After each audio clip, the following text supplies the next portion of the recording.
नमस्ते प्यारे बच्चों, कैसे हैं आप सब।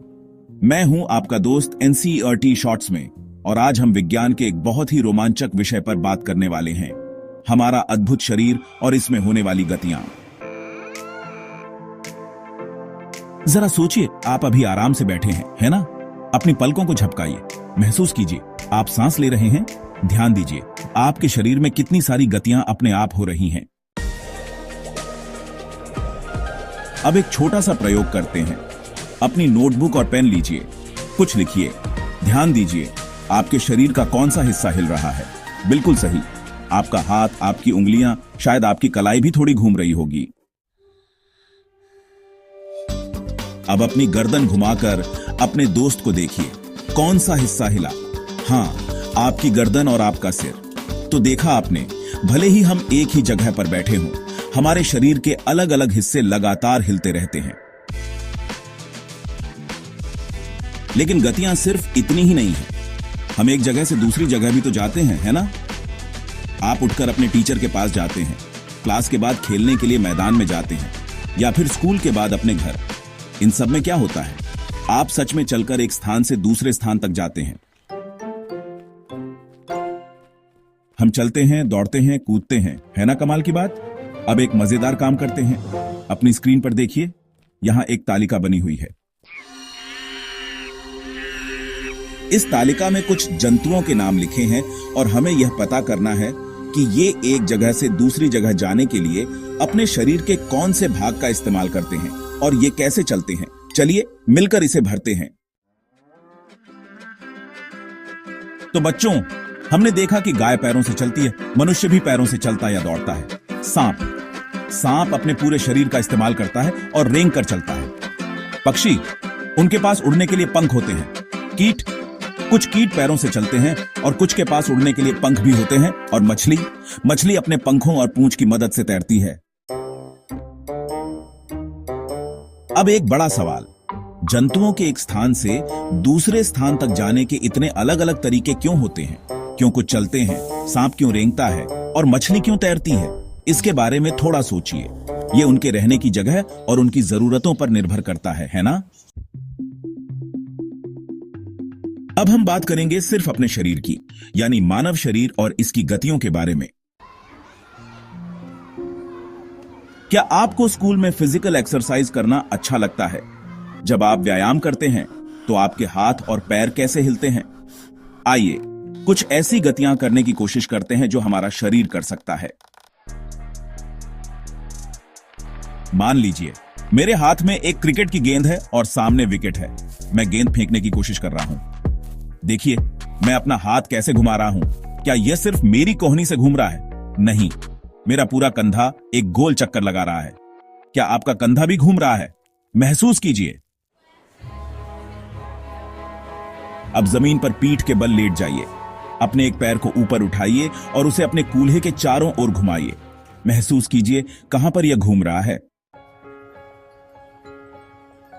अब अपनी एक भुजा को सीधा कीजिए और फिर उसे कोहनी से ऊपर नीचे कीजिए। देखिए कौन सा हिस्सा मुड़ रहा है। बिल्कुल, कोहनी। इसी तरह अपने पैरों को घुटने से मोड़िए और सीधा कीजिए। अब अपने दोनों हाथों को अपने शरीर के बगल में सीधा तान लीजिए। अब धीरे धीरे आगे की ओर झुकने की कोशिश कीजिए। अपनी उंगलियों से जमीन को छूने की कोशिश कीजिए। क्या आप ऐसा कर पा रहे हैं? ध्यान दीजिए आपके शरीर का कौन सा हिस्सा मुड़ रहा है। कमर। अब एक और मजेदार काम, अपनी स्क्रीन पर देखिए, यहां एक और तालिका है। इस तालिका में हमारे शरीर के कुछ हिस्सों के नाम लिखे हैं और हमें यह लिखना है कि हम उन्हें कैसे घुमा सकते हैं। चलिए इसे भी मिलकर भरते हैं। तो बच्चों, हमने देखा कि हम गर्दन को घुमा सकते हैं, कलाई को मोड़ सकते हैं, उंगलियों को हिला सकते हैं, लेकिन क्या आप अपनी कोहनी को चारों तरफ घुमा सकते हैं? नहीं, यह सिर्फ आगे और पीछे ही मुड़ती है। अब एक बहुत ही महत्वपूर्ण सवाल, ऐसा क्यों है कि हम अपने शरीर के कुछ अंगों को तो किसी भी दिशा में घुमा सकते हैं, जबकि कुछ को सिर्फ एक ही दिशा में, और कुछ को तो हम घुमा ही नहीं पाते? इसके पीछे क्या कारण है? आइए इसे समझने के लिए एक छोटा सा प्रयोग करते हैं। टाइटल क्रियाकलाप 1।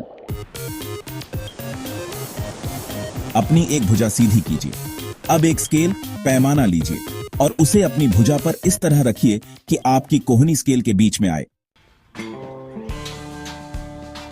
अब अपने किसी दोस्त से कहिए कि स्केल और आपकी भुजा को एक साथ बांध दे। अब अपनी कोहनी को मोड़ने की कोशिश कीजिए। क्या आप इसे मोड़ पा रहे हैं? नहीं। क्यों? क्योंकि आपकी कोहनी अब सीधी बंधी हुई है। इससे हमें क्या पता चलता है? हमने ध्यान दिया होगा कि हम अपने शरीर के अलग अलग हिस्सों को उसी जगह से मोड़ या घुमा पाते हैं जहां पर दो हिस्से एक दूसरे से जुड़े होते हैं, जैसे कि कोहनी, कंधा, गर्दन। क्या आप ऐसे कुछ और नाम बता सकते हैं? सोचिए। घुटना, कलाई, उंगलियां। बिल्कुल। इन जगहों को हम क्या कहते हैं? इन्हें कहते हैं संधि।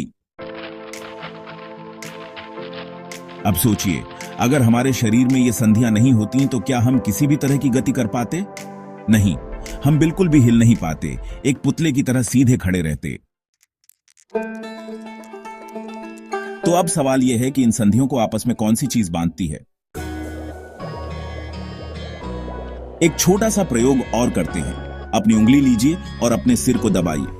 फिर अपने चेहरे को, गर्दन को, नाक को, कान को, कंधे के पीछे, हाथ, पैर, उंगली और पैर की उंगलियों को भी दबाइए। क्या आपको ऐसा महसूस हुआ कि आपकी उंगली किसी कठोर चीज को दबा रही है? ये कठोर चीजें क्या हैं? ये हैं अस्थियां, यानी हड्डियां। हमारे शरीर में इतनी सारी हड्डियां हैं, लेकिन अगर हड्डियां इतनी कठोर होती हैं कि उन्हें मोड़ा नहीं जा सकता, तो हम अपनी कोहनी को कैसे मोड़ लेते हैं? सोचिए, क्या हमारे हाथ के ऊपरी हिस्से से लेकर कलाई तक एक ही लंबी हड्डी होती है? नहीं, वास्तव में कोहनी तक कई हड्डियां आपस में जुड़ी होती हैं। इसी तरह हमारे शरीर के हर हिस्से में कई हड्डियां होती हैं। अलग अलग तरह की गतिविधियों के लिए हमारे शरीर में अलग अलग तरह की संधियां होती हैं। आइए उनमें से कुछ खास संधियों के बारे में जानते हैं। पहली संधि जिसके बारे में हम बात करेंगे वह है कंदुकखल्लिका संधि। ये क्या होती है? आइए एक मॉडल बनाते हैं। एक कागज की पट्टी लीजिए और उसे मोड़कर एक बेलन बना लीजिए। अब एक पुरानी रबड़ या प्लास्टिक की गेंद लीजिए और उसमें एक छोटा सा छेद कीजिए। ध्यान रहे, यह काम किसी बड़े की देखरेख में करना। अब इस मोड़े हुए कागज के बेलन को गेंद के अंदर डाल दीजिए, जैसा कि आपको चित्र 5.2 में दिख रहा है।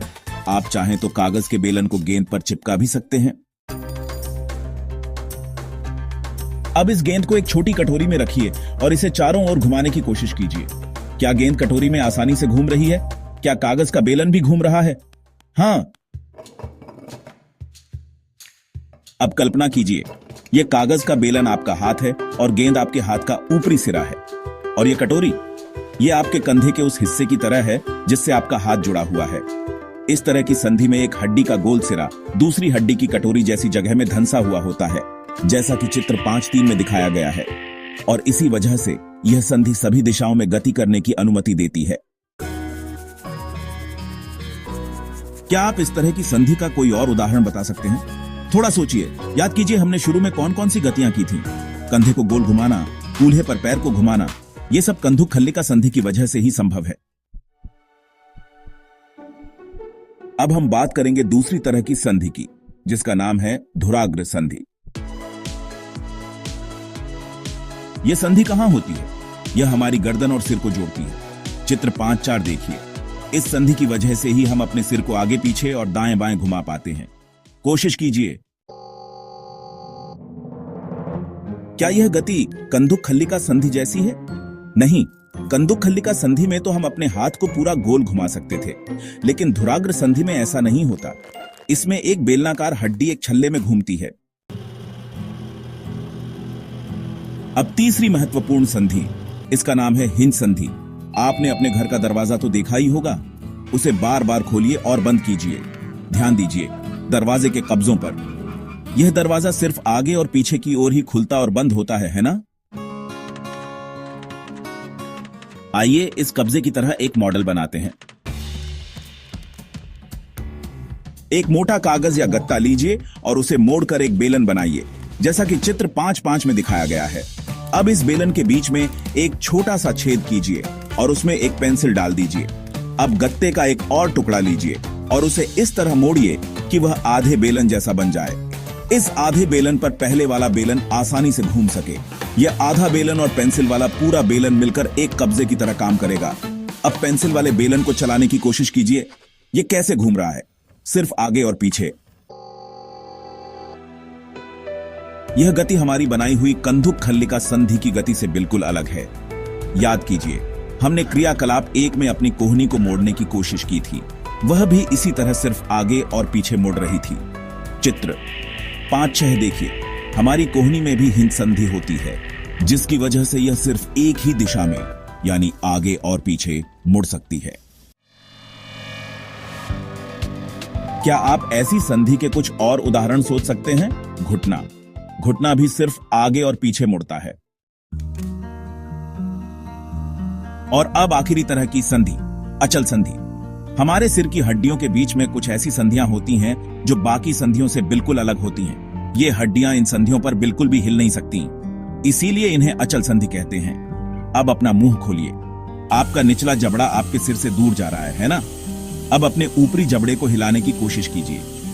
क्या आप उसे हिला पा रहे हैं? नहीं, क्योंकि ऊपरी जबड़े और हमारे कपाल खोपड़ी के बीच में अचल संधि होती है। तो बच्चों, हमने कुछ मुख्य संधियों के बारे में जाना जो हमारी हड्डियों को आपस में जोड़ती हैं और हमें अलग अलग तरह की गतियां करने में मदद करती हैं। अब एक आखिरी सवाल, हमारे शरीर के अलग अलग अंगों को यह खास आकार कौन देता है?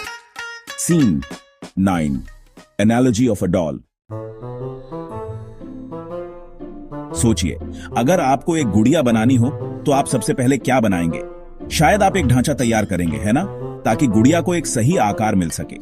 बिल्कुल इसी तरह हमारे शरीर की सभी हड्डियां मिलकर एक ढांचा बनाती हैं जो हमारे शरीर को एक सुंदर आकार देता है। इस ढांचे को हम क्या कहते हैं?